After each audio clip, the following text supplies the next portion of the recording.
The last time Taylor Saucedo stepped foot on a Mariners mound, he gave up a large number of runs. Unfortunately, after that, it led to people sending death threats to him and his wife, or girlfriend. Today, Taylor Saucedo got onto the mound for the Mariners in the eighth inning and recorded the final 6 outs for the Mariners. He did not earn a save today, as he did not enter in a save situation, as when he entered, the Mariners were up 11-4. He would have had to have gotten the final 9 outs for the Mariners in order to get a save, but it is nice to see him have a bounce back game. And I do hope that the fans who sent death threats to him and his girlfriend understand the error of their ways. Joining me for this video, remember, if you like the video. Don't forget to subscribe, comment, share, and ring that bell if you want to get notified every time a new video goes live. I publish multiple videos a day. Today, the Mariners had a lot of history being made. First up, we're going to talk about Logan Gilbert, who in 6 innings struck out 13 batters. And with those 13 strikeouts, he sets a new single game career high. History of a personal nature for Logan Gilbert. And his draft mate, Cal Raleigh, former roommate, came up through the minor leagues together, hit his 48th and 49th home run as part of a 3-hit day. The other hit was a single. He's never had a 3-home run game in his career, and had he done that, he would have hit number 50, which would have just become the second ever Mariner after Ken Griffey Jr. to hit 50 with the Mariners. And why is 48 and 49 important? Because Javi Lopez hit 48 home runs as a primary catcher in 2021, and now Cal Raleigh matches and surpasses that for a new Major League Baseball all-time record as a primary catcher with 49 home runs. Next record for Cal is 54 most home runs by a switch hitter in a single season, held by Mickey Mantle. After that is 57, which would be one more than Ken Griffey Jr.'s 56 in 95 and 96 with the Mariners. And then after that is 62, the AL record. And then after that, potentially, is 74. I don't think Cal's going to get 74, but I do think 63 is in reach. It's August 24th as I'm filming this video. Cal has a chance at making history and breaking the American League home run record. Going into today, him and Aaron Judge were within 1/10 of a win above replacement on Fangraphs. And Aaron Judge missed some time and does not play catcher. He plays right field, a less valuable position. Today, the Mariners went up and won the game 11-4. The Mariners had, as part of Kids Day, a youth broadcaster who wants to work in broadcasting come in and call a couple of batters in the third inning. Or, I'm sorry, in the second inning. And unfortunately, during the kid's first ever pitch, Jacob Wilson hit a home run. And the kid was just like, yeah, I don't, oh, shoot. And you could tell he knew that it wasn't national TV. And it was pretty cool for the Mariners to give that child the opportunity. Logan Gilbert today went 6 innings, 3 hits, 1 run. It was earned. It was that Jacob Wilson home run. Walked 1, struck out 13, lowers his ERA to 3.69. Carlos Vargas came in, went 1 inning, 3 hits, 2 runs. They were earned, walked 1, struck out 1. Mariners allowed him to stay in the game and get the 3 outs. And then Taylor Saucedo, 2 innings, 1 hit, 1 run. It was earned. He did walk 2, but he struck out 1. For the Mariners to have struck out 15 of the hitters. Strikeouts have been a major problem for the Mariners offense today. The total combined pitching staff of the Athletics today went 8 innings, gave up 9 hits, 11 runs, 6 walks, and struck out 5 while giving up the 2 home runs to Cal Raleigh. Absolutely wonderful. Luis Arias was hit by Carlos Vargas by a pitch, and Randy Arozarena was hit by Nunez, and both of them went down for a little bit, but were able to remain in the game. Neither looked intentional at all, which is good. It was 79 degrees in Seattle with a first pitch at 1:11 local time. 2-hour 38-minute game with 37,550 in attendance to watch the Mariners gain a game on the Houston Astros. As today, earlier in the day, the Astros were defeated by the Baltimore Orioles.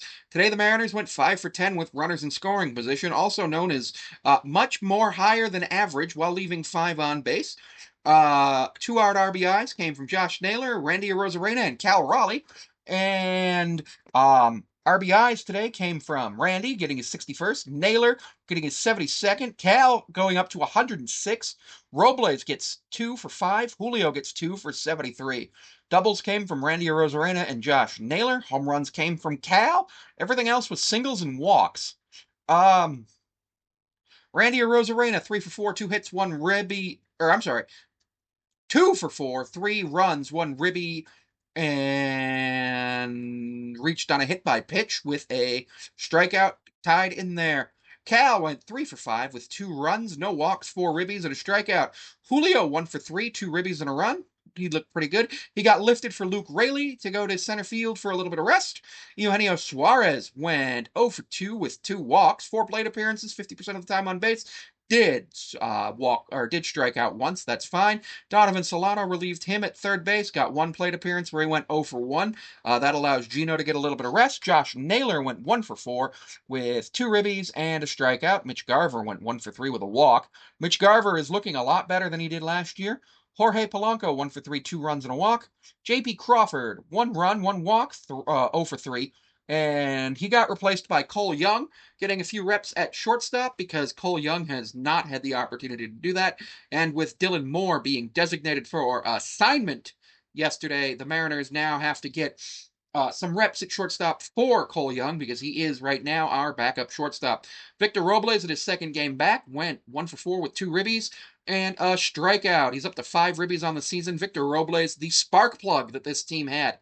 Now, Jacob Wilson homered his 11th of the season to make it 2-1 in the top of the second after Cal had a fourth pitch of the game home run with Randy Arozarena on the base pass after getting onto the base pass.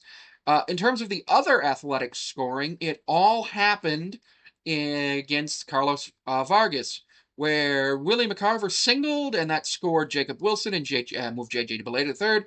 Luis Arias had an RBI hit by pitch, and then Jacob Wilson had an RBI ground out to score 1. And then our final score was Seattle 11, Sacramento 4. Now, the Mariners did not score a run in the 4th, 5th, 6th, or 7th, or 8th inning, but the Mariners still had traffic. I believe there was not a single inning today where the Mariners didn't have traffic. And with that, that tells me that the Mariners have realized that when your previous 6 runs had all come from solo home runs, you need to get guys on base ahead of those guys who can hit home runs. Now, excuse me. Now, you can't always get the home runs there perfectly, but the Mariners are doing very, very well right now. Comes up to a 3-game set for the Vader Cup against the Padres starting today on Monday. The Mariners have actually swept the Padres earlier in the season, so a single win gets the Mariners a Vader Cup win. Also, the Padres are just coming off a very difficult series against the Dodgers, so it's going to be very, very interesting to see how this plays out. Mariners have 3 games left on the homestand before heading back to another 3-city, 9-game, 9-day road trip over on the East Coast starting on Friday. Mariners now sit 2.5 back, or 1.5 back of the Astros for the AL West division lead, and they continue to hold the 3rd wildcard spot. We'll know more once the Yankees and Red Sox play their game tonight on Sunday Night Baseball. Thank you for tuning in. Thank you for taking a moment to watch this video today. You can follow me at my other socials. You're going to follow me on TikTok at Sammy5436. You can follow me on Instagram at Sammy54362 or at Samantha P54361. You can follow me on Patreon or other paid platforms at Sammy5436, including Ko-Fi and one where that's a little bit less safe for work.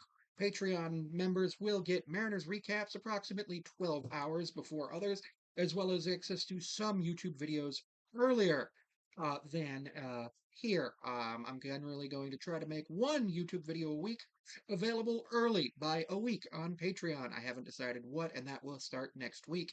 You can support me on Patreon for $1 a month. Coffee is also $1 a month. My other platform is $6.99 a month. And you can also follow me on most other platforms at Sammy5436.